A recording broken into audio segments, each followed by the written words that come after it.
नमस्कार। दादी नानी की कहानियों में एक बार फिर आपका स्वागत है।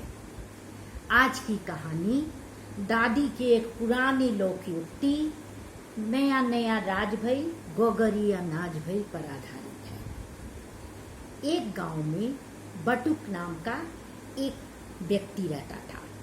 वह एक सरकारी दफ्तर में काम करता था। उसकी 7 बेटियां थी। उस गांव में शिक्षा की कोई व्यवस्था नहीं थी। 5वीं तक की पढ़ाई होती थी। बटुक ने सोचा कि जब बड़ी बेटी फुलवा 5वीं पास कर जाएगी तो इसकी शादी कर देंगे। उसने इसकी चर्चा अपने दफ्तर में की।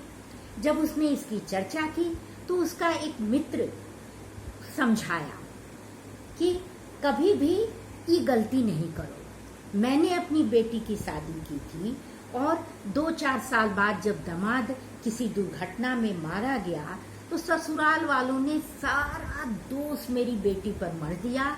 और इतना ही नहीं, जमीन जायदाद उसके हक के सारे कागजात पर अंगूठा लगवा लिया।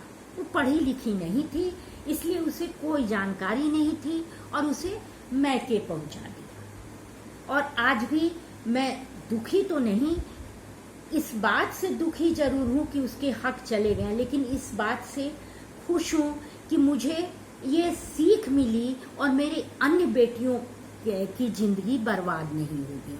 मैंने अपनी बड़ी बेटी को पढ़ाना शुरू कर दिया और उम्मीद है कि 2-3 साल में वो अपने पैरों पर खड़ी हो जाएगी। बटुक को उसकी बात अच्छी लगी और घर आके उसने कहा कि फुलवा के शादी ना हुई, फुलवा पढ़े जाए, 5वीं पास करके फुलवा पढ़े जाए। दादी बिगड़ गई।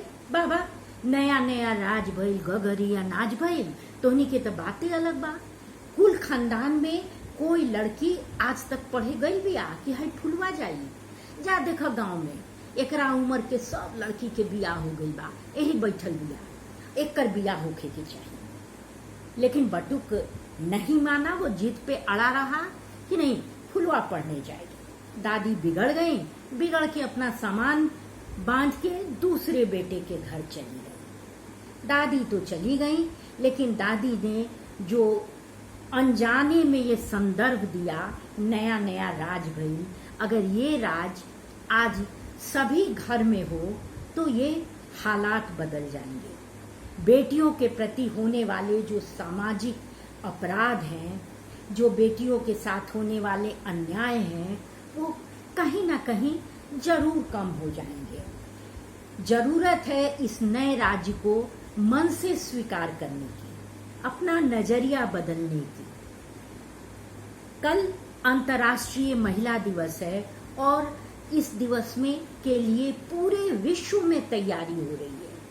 पोस्टर बन रहे हैं, आयोजन की तैयारी हो रही है, कविता, कहानी, लेख, चित्रकला की प्रतियोगिताएं हो रही हैं। लेकिन इसके साथ साथ एक संकल्प की जरूरत है कि हम अपने घर से इस नए राज्य की शुरुआत करेंगे। बेटा बेटी को दो न समझ के बेटा बेटी को भी समान माहौल देंगे और ये देखेंगे कि पंख मिलते ही बेटियों की उड़ान कितनी ऊंची होती है।